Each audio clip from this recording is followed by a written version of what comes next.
Bonjour à tous et à toutes et bienvenue pour une nouvelle vidéo sur la deuxième partie du coefficient de corrélation. Dans cette vidéo, nous allons répondre à trois questions. Premièrement, quelles sont les limites du coefficient de corrélation de Pearson? Deuxièmement, comment utiliser le coefficient de corrélation à l'ère du Big Data? Et on finira par la dernière question, quelle est la différence entre la corrélation et la causalité? Commençons sans plus tarder par les limites du coefficient de corrélation de Pearson.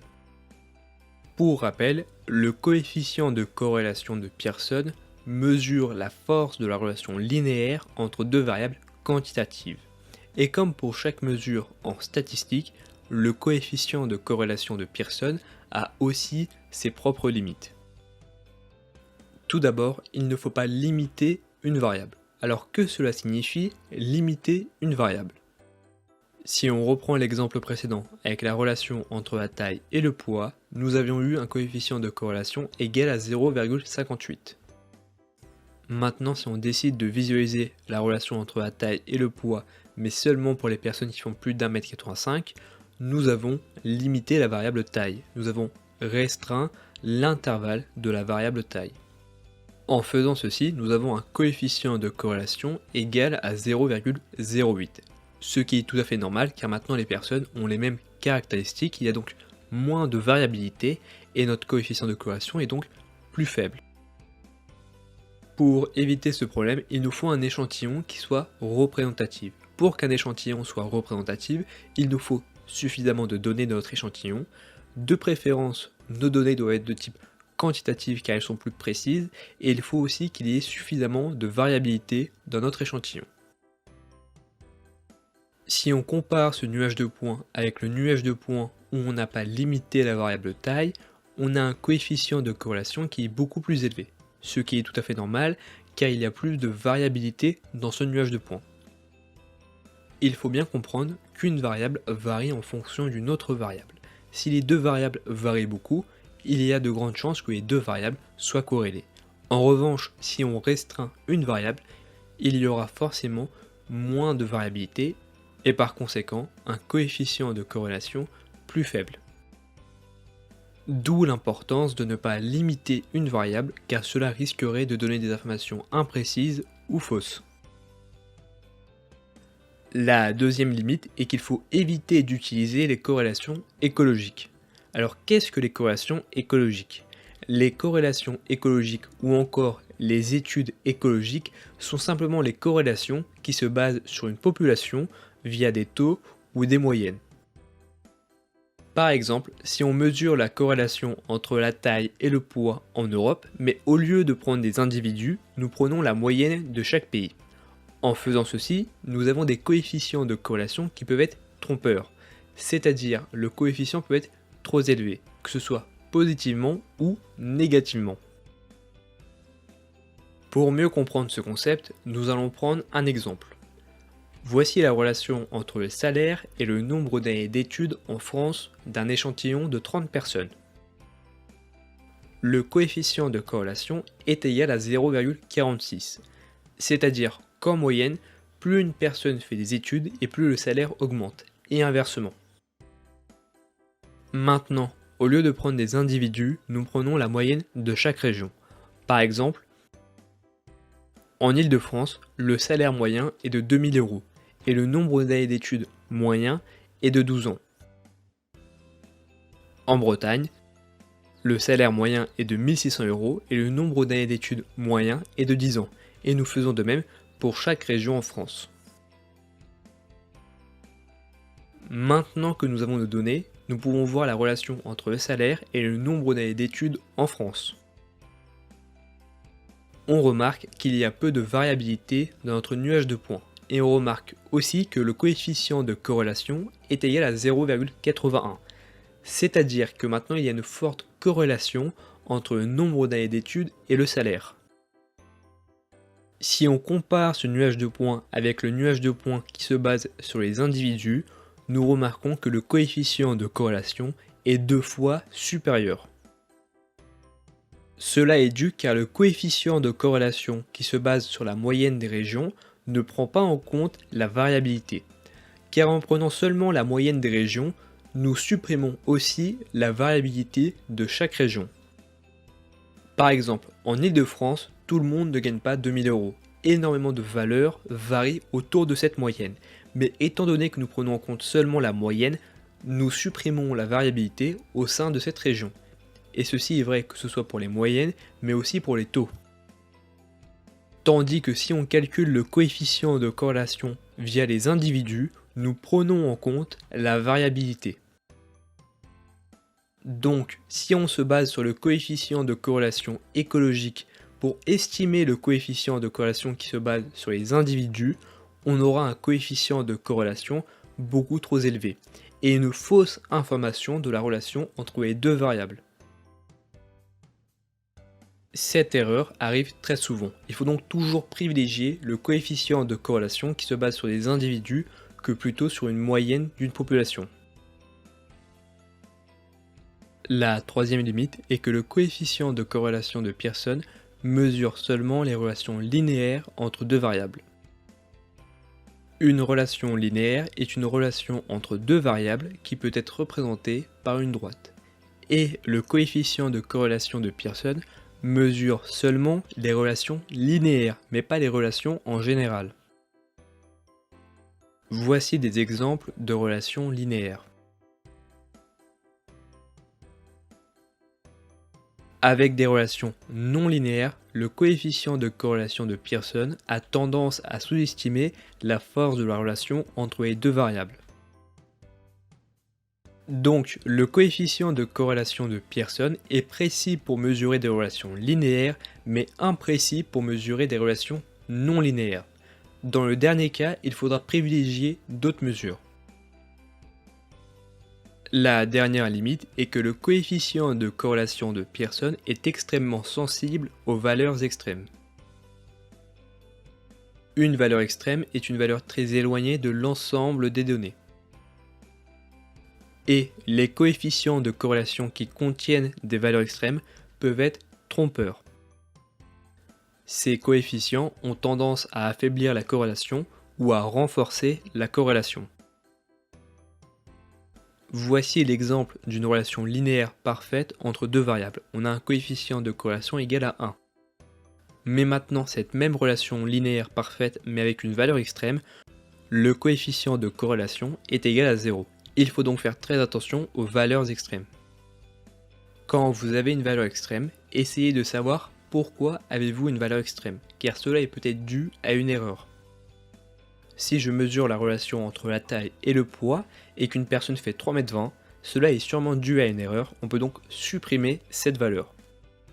Mais dans le cas où cette valeur est justifiée, on va utiliser un autre coefficient de corrélation qui sera beaucoup plus robuste et moins sensible aux valeurs extrêmes. Seul le coefficient de corrélation est une mesure imprécise, il faut donc toujours l'accompagner d'un nuage de points afin d'apercevoir tous les détails. Par exemple, voici le quartet d'Anscombe.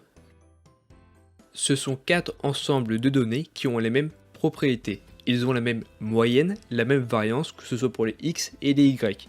Et ils ont aussi le même coefficient de corrélation qui est égal à 0,81. Cependant, ces 4 ensembles de données sont tous très différents. Et pour apercevoir ces différences, il faudra créer un nuage de points. Par exemple, le premier ensemble de données est une relation linéaire simple entre les deux variables. Mais le deuxième ensemble de données est une relation non linéaire entre x et y. Donc, le coefficient de corrélation de Pearson n'est pas fiable. Le troisième ensemble de données est une relation parfaite entre x et y, mais avec une valeur extrême, qui fait passer le coefficient de corrélation de 1 à 0,81. Et avec le dernier ensemble, on remarque qu'avec une seule valeur, nous avons un coefficient de corrélation égal à 0,81, même si x est constant. Donc, ces 4 ensembles de données ont exactement les mêmes propriétés, mais sont tous très différents. C'est pour cette raison qu'il faut réaliser un nuage de points pour voir la relation entre les deux variables, car le coefficient de corrélation de Pearson peut être imprécis. Maintenant que nous avons vu les limites du coefficient de corrélation de Pearson, nous allons apprendre d'autres coefficients de corrélation pour pallier à ces problèmes. Voici le coefficient de corrélation des rangs de Spearman, qui, comme son nom l'indique, est un coefficient qui se base sur les rangs, comme la médiane. Ce qui donne l'avantage d'avoir un coefficient de corrélation plus robuste, c'est-à-dire qu'il est insensible aux valeurs extrêmes. Il mesure les relations non linéaires et peu importe que les variables soient quantitatives ou ordinales. Alors, évidemment, le coefficient de corrélation des rangs de Spearman ne mesure pas toutes les relations non linéaires, mais seulement les relations dites monotones. Une relation monotone est quand les variables se déplacent dans la même direction, que ce soit de manière croissante ou décroissante, mais pas forcément à une vitesse constante. Pour mieux comprendre, voici une relation linéaire. Cette relation est représentée en forme de droite, et les variables se déplacent dans la même direction de façon constante. Voici maintenant une relation monotone. On remarque bien que les variables ne se déplacent pas à la même vitesse, ce qui donne cette forme en courbe. Une relation monotone est aussi une relation linéaire, mais l'inverse n'est pas vrai. Une relation linéaire n'est pas forcément une relation monotone, comme on peut l'apercevoir avec le nuage du point du milieu. Voici des exemples de relations monotones décroissantes et croissantes. Attention, comme il existe des relations non linéaires, il existe aussi des relations non monotones. Par exemple, cette relation entre x et y est une relation non monotone, car les variables ne se déplacent pas dans la même direction de façon entièrement croissante ou décroissante. Cela vaut aussi pour le deuxième nuage de points. On a beaucoup parlé du coefficient de corrélation de Spearman, mais on ne sait toujours pas comment le calculer. Pour ce faire, nous allons prendre un exemple. Voici un ensemble de données avec le nuage de points associé. Pour calculer le coefficient de corrélation des rangs de Spearman, il faut d'abord commencer par classer les données, que ce soit de manière croissante ou décroissante.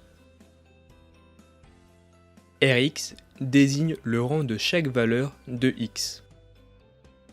Par exemple, -3 est le premier rang de la liste car c'est la plus petite valeur. 4 est le deuxième rang de la liste car c'est la deuxième plus petite valeur. Et on fait de même pour chaque x. On fait pareil pour les valeurs de y. Ry désigne le rang de chaque valeur de y. -1 étant la plus petite valeur, le rang est égal à 1. 3 est la deuxième plus petite valeur, donc le rang est égal à 2. Et ainsi de suite. On va maintenant calculer la différence entre les rangs de x et les rangs de y, afin de voir si les rangs sont corrélés ou non. Par exemple, les rangs de la première colonne sont 2 et 3. On fait donc 2 moins 3, ce qui nous fait -1. La différence entre les rangs de la deuxième colonne est égale à 0. Et ainsi de suite pour chaque colonne. À présent que nous avons toutes nos différences, on va les mettre au carré. Avec DI au carré. DI signifie la différence entre Rx et Ry. Donc DI au carré signifie la différence au carré entre Rx et Ry. -1 au carré est égal à 1. Et on fait de même pour chaque colonne. Désormais, nous allons utiliser la formule de Spearman. La somme des DI au carré signifie la somme de notre dernière ligne. La somme des DI au carré est égale à 2. On fait donc 6 fois 2, ce qui nous fait 12. N est le nombre d'observations. Ici, nous avons 4 observations, donc N est égal à 4. On fait 4 fois 4 puissance 2 moins 1. Ce qui nous fait 4 fois 15, ce qui est égal à 60. On fait 12 divisé par 60. Le coefficient de corrélation des rangs de Spearman est égal à 0,8. L'interprétation est exactement la même que le coefficient de Pearson. Le coefficient de corrélation de Spearman est compris entre 1 et moins 1. Quand il est égal à 1, cela signifie que les rangs sont fortement corrélés. En d'autres termes, plus x augmente et plus y augmente. Et inversement quand le coefficient est égal à moins 1. Si on reprend l'exemple avec la valeur extrême, nous avions eu un coefficient de corrélation de Pearson égal à 0. Mais maintenant, si on calcule avec le coefficient de corrélation des rangs de Spearman, le coefficient est égal à 0,54. Donc, le coefficient de Spearman est beaucoup plus robuste et il est un parfait substitut quand le coefficient de Pearson est inefficace. Il existe une multitude de coefficients de corrélation. Par exemple, le coefficient de corrélation de phi, qui a pour particularité de mesurer la relation entre deux variables nominales. Pour mieux comprendre, prenons un exemple. On souhaite connaître la relation entre la consommation de cigarettes et les maladies cardiaques. Dans notre cas, la présence ou non de maladies cardiaques est une variable nominale, qu'on peut écrire par oui ou par non, et de même pour la variable fumeur. Pour voir la relation entre ces deux variables, on va créer un tableau de contingence. La première ligne signifie si la personne a une maladie cardiaque ou non. La première colonne signifie si la personne est fumeur ou non. La deuxième ligne est la ligne des fumeurs. Si la personne est un fumeur et a une maladie cardiaque, alors elle se situe dans la deuxième colonne et deuxième ligne. Dans le cas où la personne est fumeur mais n'a pas de maladie cardiaque, elle se situe à la deuxième ligne et troisième colonne. Si elle est non fumeur et a une maladie cardiaque, elle se situe à la troisième ligne et deuxième colonne. Et si elle est non fumeur et n'a pas de maladie cardiaque, elle se situe à la troisième ligne et troisième colonne. Voici un échantillon de 60 personnes. 25 personnes sont des fumeurs et ont une maladie cardiaque, 5 personnes sont fumeurs et n'ont pas de maladie cardiaque, 10 sont non-fumeurs et ont une maladie cardiaque, 20 personnes sont non-fumeurs et n'ont pas de maladie cardiaque.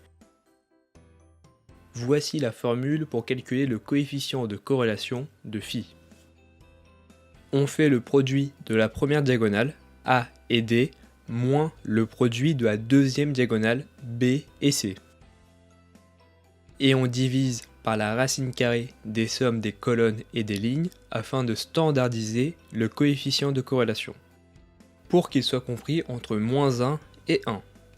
Le coefficient de corrélation de phi a exactement la même interprétation que celui de Spearman et celui de Pearson. Plus le coefficient est proche de 1, plus le produit de la première diagonale A et D est largement supérieur au produit de la deuxième diagonale B et C. Et inversement, plus le coefficient est proche de moins 1, plus le produit de la deuxième diagonale B et C est largement supérieur au produit de la première diagonale A et D. On va maintenant calculer le coefficient de corrélation de phi.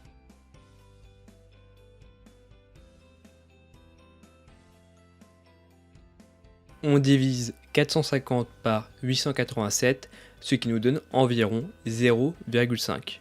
Le coefficient de corrélation de phi est égal à 0,5. Cela signifie qu'il y a une forte corrélation positive entre la consommation de cigarettes et le risque de maladie cardiaque. Plus une personne fume et plus elle augmente ses risques d'avoir une maladie cardiaque, et inversement. Dans le cas où le coefficient de corrélation est égal à moins 0,5, cela signifierait que plus une personne fume et plus le risque d'avoir une maladie cardiaque diminue, et inversement. Dans le cas où le coefficient de corrélation est égal à 0, cela signifierait qu'il n'y a pas de corrélation entre la consommation de cigarettes et le risque de maladie cardiaque. Vous savez maintenant utiliser le coefficient de corrélation de phi, qui est un coefficient très utilisé en statistique, mais aussi en machine learning. Il existe encore beaucoup de coefficients de corrélation. Par exemple, il existe le coefficient de corrélation de Kendall, qui est un coefficient similaire à celui de Spearman. Il y a aussi le coefficient de corrélation bisérial de points, qui mesure la relation entre une variable nominale et une variable continue. Par exemple, si on veut visualiser la relation entre le temps de sommeil, qui est une variable continue, et le genre, qui est une variable nominale. Il y a aussi le coefficient de corrélation des rangs bisériels, qui mesure la relation entre une variable nominale et une variable ordinale ou discrète. Voici les différents coefficients de corrélation. En grande majorité, vous allez utiliser le coefficient de Pearson, mais il est aussi important de connaître les autres coefficients. On va maintenant s'intéresser à l'utilisation du coefficient de corrélation à l'ère du Big Data. Avec l'ère du Big Data, il devient de plus en plus compliqué de visualiser plusieurs coefficients de corrélation. Par exemple, voici un tableau qui contient 6 variables. J'aimerais visualiser le coefficient de corrélation pour chaque paire de variables. Pour ce faire, je peux visualiser individuellement chaque paire de variables. Par exemple, la relation entre le tabagisme et le risque de maladie cardiaque est de 0,55. La relation entre le tabagisme et le risque de cancer du poumon est de 0,65. Mais on remarque que si je calcule la relation entre chaque paire de variables, je perds en lisibilité. Il faudrait organiser tous ces coefficients de corrélation. Pour cela, on va créer un corrélogramme. Un corrélogramme est un tableau qui répertorie tous les coefficients de corrélation entre chaque variable. Par exemple, la relation entre le tabagisme et le risque de maladie cardiaque est égale à 0,55. Mais cela veut aussi dire que la relation entre le risque de maladie cardiaque et le tabagisme est de 0,55. Si A est corrélé avec B, alors B est aussi corrélé avec A. La première diagonale est égale à 1, car c'est toutes les variables qui sont corrélées avec elles-mêmes. Par exemple, la corrélation entre fumeur et fumeur est forcément égale à 1. Voici les différentes corrélations entre chaque paire de variables. Le corrélogramme est symétrique en sa diagonale. Donc la partie supérieure à la diagonale est exactement la même que la partie inférieure à la diagonale. Dans un corrélogramme de 6 variables, il y a 36 coefficients de corrélation, mais seulement 15 sont réellement utiles. Sur les 36 coefficients, on peut enlever les 6 coefficients de la diagonale, ce qui nous en fait 30. Et étant donné que le corrélogramme est symétrique en sa diagonale, on peut diviser 30 par 2, ce qui nous fait 15. Pour trouver le nombre de coefficients de corrélation utiles que contient un corrélogramme, on fait nombre de variables au carré moins nombre de variables, le tout divisé par 2. Par exemple, si on veut créer un corrélogramme de 10 variables, on fait 10 au carré moins 10, le tout divisé par 2. On fait 90 divisé par 2, ce qui nous fait 45. Il y a donc 45 coefficients de corrélation utiles. Mais parmi tous ces coefficients de corrélation, énormément sont faibles et donc pas intéressants pour nous. On va donc ajouter de la lisibilité à notre corrélogramme pour visualiser plus facilement les relations dites fortes. Pour ce faire, on va utiliser de la couleur.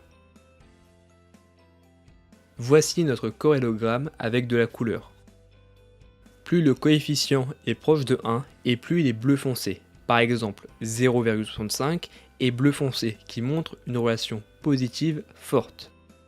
A l'inverse, plus le coefficient de corrélation est proche de moins 1 et plus il est rouge foncé. Par exemple ici avec moins 0,52. Plus le coefficient est proche de 0 et plus la couleur sera blanche. Grâce aux couleurs, on peut apercevoir plus facilement les relations importantes. On remarque que 0,55, 0,65 et moins 0,52 sont des relations fortes. Mais on peut aussi ajouter des relations un peu moins fortes, par exemple moins 0,4 et 0,42. Donc, parmi les 15 coefficients de corrélation, seulement 5 sont fortes ou modérées. Jusqu'ici, vous avez vu des nuages de points avec très peu de données, avec 10, 20 ou 30 points. Mais la réalité est très différente. Il arrive très souvent de visualiser 100, 500, 1000 données. Par exemple, voici la relation entre la taille et le poids de 1000 personnes. Le nuage de points montre une forte relation positive entre les deux variables. Mais ce nuage de points est beaucoup trop dense et on risque de louper certains détails. On va donc ajouter de la lisibilité à ce nuage de points. Pour ce faire, on va utiliser l'hexagonal binding, qui est une technique pour visualiser la densité de points sur une carte. Au lieu d'utiliser des points, nous utilisons des formes hexagonales où une forme hexagonale contient des points. Plus les hexagones contiennent des points et plus l'hexagone est coloré avec des couleurs sombres pour montrer les zones plus denses, et inversement. Par exemple, cette forme hexagonale contient énormément de points. Cette méthode est extrêmement utile avec beaucoup de données. Cela permet d'ajouter de la lisibilité entre deux variables et d'apercevoir certains détails. On va maintenant s'intéresser à la question la plus importante avec les coefficients de corrélation. Quelle est la différence entre la corrélation et la causalité? Qu'est-ce qu'une causalité? La causalité est une relation entre deux variables où une variable influence l'autre variable. Par exemple, la relation entre les ventes de glace et la température, il est logique de penser qu'il y ait une relation causale entre les deux variables, car la température influence les ventes de glace. Plus il fait chaud et plus les ventes de glace augmentent, et inversement. C'est bien la variable température qui va venir influencer les ventes de glace. En règle générale, la variable qui influence l'autre variable est appelée variable indépendante. Et la variable qui est influencée par la variable indépendante est appelée variable dépendante. La variable indépendante influence la variable dépendante. Dans notre exemple, la variable température est la variable indépendante et la variable vente de glace est la variable dépendante. Ceci va nous être utile pour estimer le nombre de glaces vendues en fonction de la température. Habituellement, la variable de l'axe horizontal est considérée comme la variable indépendante et la variable de l'axe vertical est considérée comme la variable dépendante. Prenons un autre exemple. On veut savoir la relation entre la taille et le poids. Quelle est la variable indépendante et la variable dépendante? La variable indépendante est la variable taille et la variable dépendante est la variable poids, car c'est bien la taille qui influence le poids. Et ceci va nous permettre d'estimer le poids d'une personne en fonction de sa taille. Si on prend un autre exemple, on souhaite connaître la relation entre la taille du père et la taille du fils. Quelle est la variable indépendante et dépendante? Ici, la variable indépendante est la variable taille du père et la variable dépendante est la taille du fils. Car c'est la taille du père qui influence la taille du fils. Et ceci va nous permettre d'estimer la taille du fils en fonction de la taille du père. Mais dans certains cas, une variable indépendante peut être une variable dépendante. Cela dépend du contexte. Par exemple, on peut très bien avoir la variable indépendante la taille du fils et la variable dépendante la taille du père. Dans ce cas-ci, on va prédire la taille du père en fonction de la taille du fils. Alors, Évidemment, ce n'est pas commun de choisir cette variable indépendante et dépendante, mais cela est possible. Si on reprend l'exemple avec la taille et le poids, on peut très bien avoir la variable indépendante, le poids, et la variable dépendante, la taille. Ceci va nous permettre de prédire la taille d'une personne en fonction de son poids. Mais évidemment, c'est plutôt rare d'utiliser cette variable indépendante et dépendante, mais on peut très bien le faire si le contexte est approprié. On a parlé de causalité, mais on n'a pas encore parlé de corrélation. La corrélation, c'est simplement la relation entre deux variables. Et il est important de bien distinguer ces deux termes. Car il existe des corrélations qui ne sont pas causales. Si je prends l'exemple entre les ventes de glace et le nombre d'attaques de requins, j'ai un coefficient de corrélation égal à 0,92. C'est-à-dire que les deux variables varient très fortement dans le même sens. Mais est-ce que cela signifie pour autant que les ventes de glace influencent les attaques de requins? Non, car s'il y a une relation causale, cela voudrait dire que si on arrêtait de vendre des glaces, alors il n'y aurait plus d'attaques de requins, ce qui est faux. Il y a certes une corrélation forte, mais la relation n'est pas causale. Si je prends un autre exemple entre les ventes de glace et le nombre de crimes et de délits commis, j'ai un coefficient de corrélation égal à 0,8. Les deux variables varient fortement dans le même sens. Mais est-ce que cela signifie pour autant que les ventes de glace influencent les crimes et les délits commis? Non, car s'il y a une relation causale, cela voudrait dire que si on arrêtait de vendre des glaces, alors il n'y aurait plus de crimes et de délits, ce qui est faux. Si on prend un dernier exemple, entre les attaques de requins et le nombre de crimes et de délits, nous avons un coefficient de corrélation égal à 0,9. Les deux variables sont très fortement corrélées de façon positive. Mais est-ce qu'il y a une relation causale? Encore une fois, non. Les deux variables se produisent en même temps, ce qui crée l'illusion d'une causalité. Le coefficient de corrélation mesure seulement la relation entre deux variables, mais pas la causalité. Mais donc, pourquoi les ventes de glace, les attaques de requins et les crimes et les délits sont tous fortement corrélés? Toutes ces variables partagent une même variable, qui est la température. Cette variable température est appelée variable confondante, car cette variable affecte la variable indépendante et dépendante, créant l'illusion d'une causalité. Si A est corrélé avec B et que B est corrélé avec C, alors A et C sont corrélés, mais seulement car les deux variables sont corrélées à B. Les ventes de glace sont corrélées à la température, les crimes sont aussi corrélés à la température, donc les ventes de glace sont corrélées aux crimes, mais seulement à cause de la température qui est une variable confondante. Il y a donc une corrélation, mais ce n'est pas une causalité. Il est possible d'enlever l'impact de la variable confondante avec la corrélation partielle, qui est une corrélation entre deux variables, mais en supprimant l'impact de la troisième variable, la variable confondante. Par exemple, quelle est la corrélation entre les ventes de glace et le nombre d'attaques de requins, en supprimant l'impact de la température? Voici notre matrice de corrélation.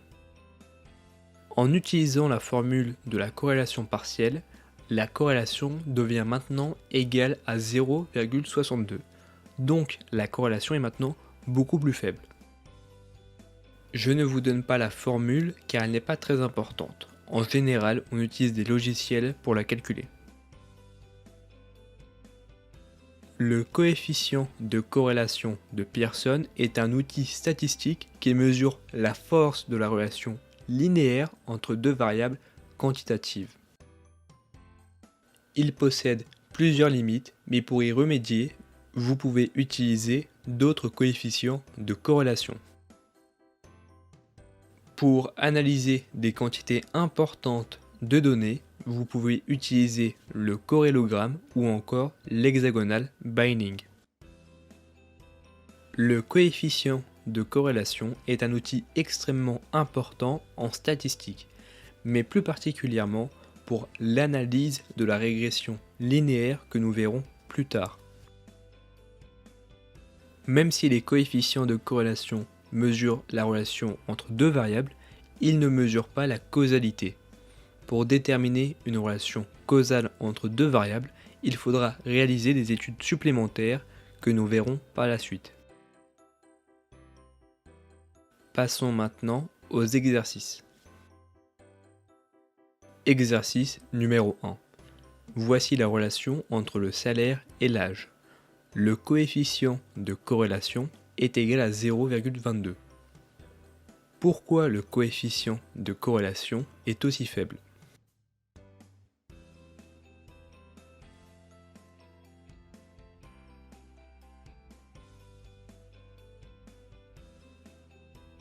Tout simplement car la variable âge est limitée. On remarque que les personnes sont comprises entre 30 et 40 ans. Si nous dézoomons le nuage de points, on remarque qu'il y a très peu de variabilité, donc le coefficient de corrélation est plus faible. Il est important de considérer toutes les observations pour évaluer la relation entre deux variables, car limiter une variable peut réduire la variabilité et rendre la mesure du coefficient de corrélation moins fiable. Exercice numéro 2. Voici la relation entre la consommation d'alcool par habitant et le taux de mortalité dû à des maladies coronariennes. Le coefficient de corrélation est égal à moins 0,5, ce qui signifie que les deux variables varient dans le sens inverse. Peut-on conclure que plus une personne boit de l'alcool, plus le risque de mourir d'une maladie coronarienne diminue?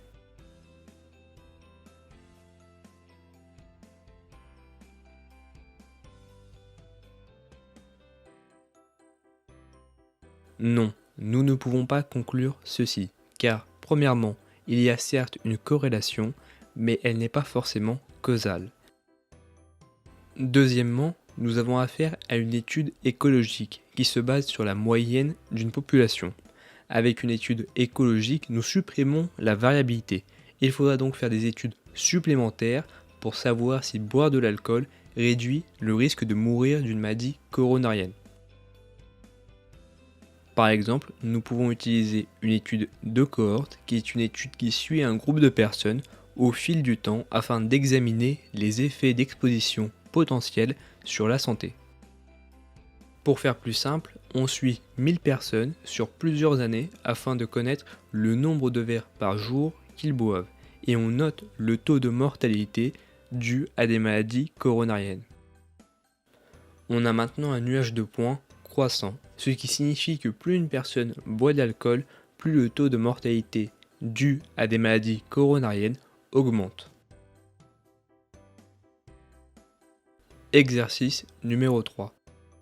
Voici la relation entre l'âge et le niveau de stress chez 10 employés d'une entreprise, ainsi que le nuage de points associé. Calculez le coefficient de corrélation adéquat.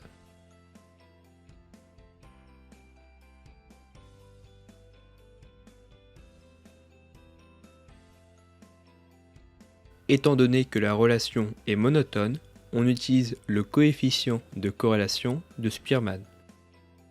On commence par classer les valeurs avec les rangs de x et nous faisons pareil pour les rangs de y. On calcule la différence des rangs et on met au carré toutes les différences. Maintenant, nous pouvons utiliser la formule.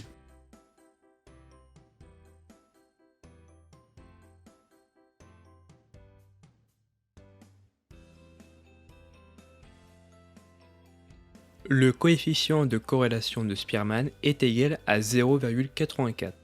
Cela signifie que les rangs sont fortement corrélés. Plus l'âge augmente et plus le niveau de stress augmente aussi. Exercice numéro 4. Voici la relation entre l'âge et le salaire chez 10 employés d'une entreprise. Le coefficient de corrélation est égal à moins 0,08. Pourquoi le coefficient de corrélation de Pearson est-il négatif?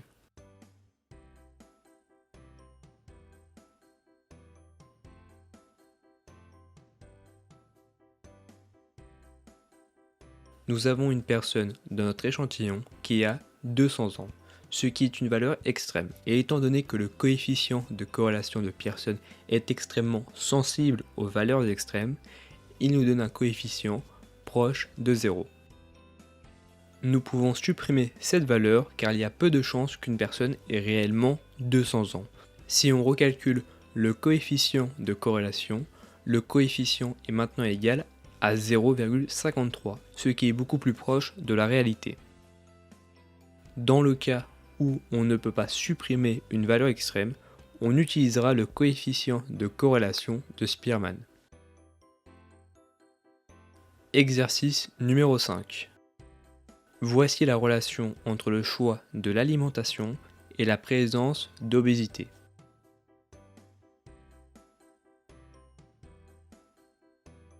Calculer le coefficient de corrélation de phi.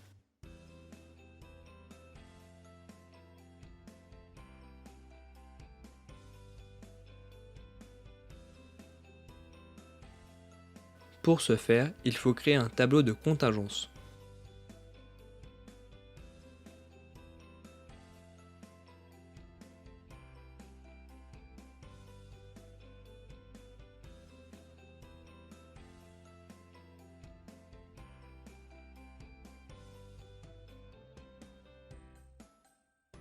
Le coefficient est égal à moins 0,4.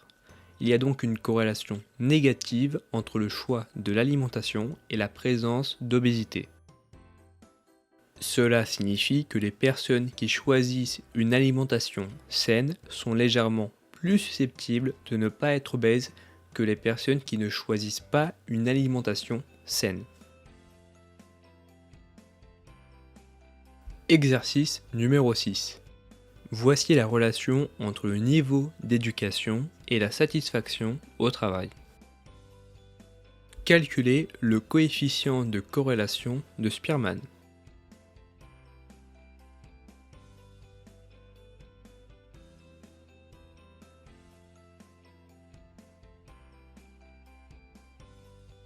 Nous avons affaire à des variables ordinales, mais la méthode ne change pas. On va d'abord commencer par classer les valeurs. La plus petite valeur est le diplôme d'études secondaires, le DES. Quand vous rencontrez des rangs qui ont la même valeur, on va attribuer à chacune des valeurs un rang équivalent à la moyenne de leur position, c'est-à-dire le rang numéro 2. La valeur supérieure à DES est le diplôme universitaire. On va utiliser la même méthode, mais ici les rangs sont 4, 5 et 6. On va attribuer à chacune des valeurs un rang équivalent à la moyenne de leur position, c'est-à-dire le rang numéro 5. On fait de même pour le master,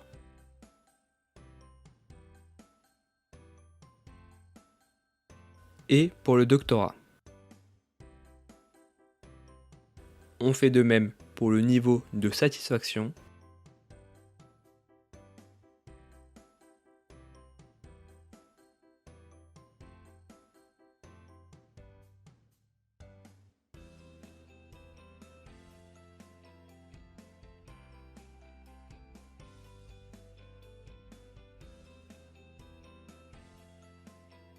on calcule la différence des rangs qu'on met par la suite au carré.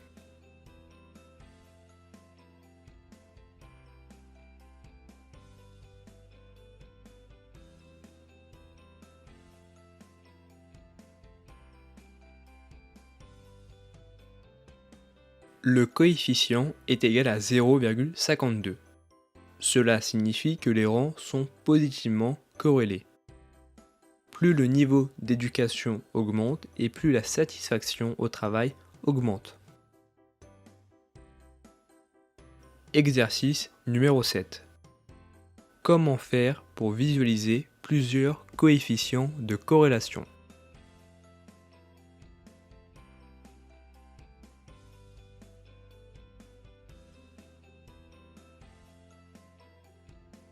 On peut utiliser un corrélogramme, qui est une matrice de corrélation qui affiche les coefficients de corrélation entre plusieurs paires de variables. On peut aussi ajouter de la couleur pour mieux visualiser les coefficients de corrélation importants. Exercice numéro 8. Comment visualiser un nuage de points qui contient beaucoup de données?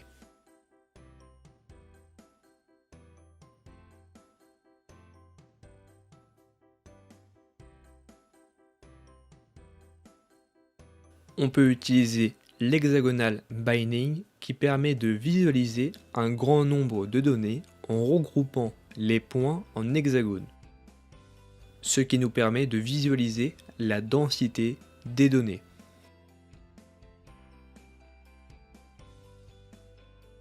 Exercice numéro 9. Qu'est-ce qu'une variable indépendante et une variable dépendante?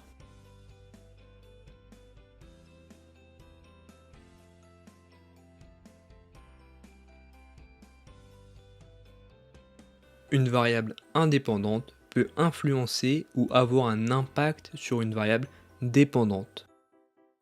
La variable dépendante est une variable qui est étudiée pour voir comment elle est affectée par une ou plusieurs variables indépendantes. Dans un contexte différent, une variable indépendante peut être une variable dépendante. Exercice numéro 10. Quelle est la variable indépendante et dépendante entre le nombre d'heures d'études par semaine et les notes obtenues à un examen?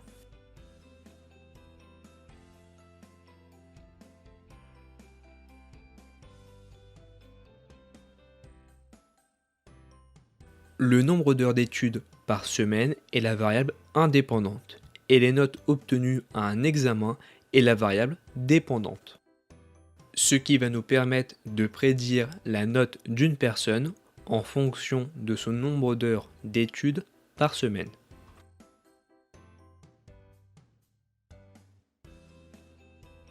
Exercice numéro 11. Quelle est la variable indépendante et dépendante entre la consommation de calories quotidienne et le poids corporel?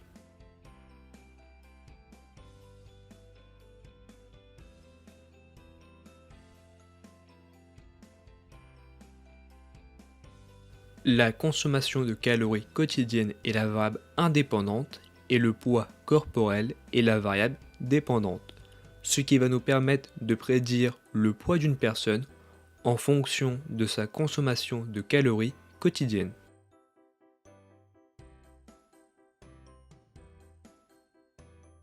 Exercice numéro 12.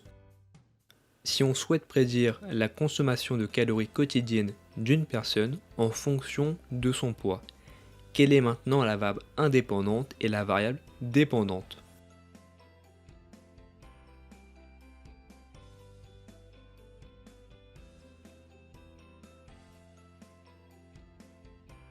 La consommation de calories quotidienne est maintenant la variable dépendante et le poids corporel est la variable indépendante. Exercice numéro 13. La corrélation entre le nombre de films de pirates et le nombre de cas de rhume est de 0,8. Peut-on conclure que le nombre de films de pirates influence le nombre de cas de rhume?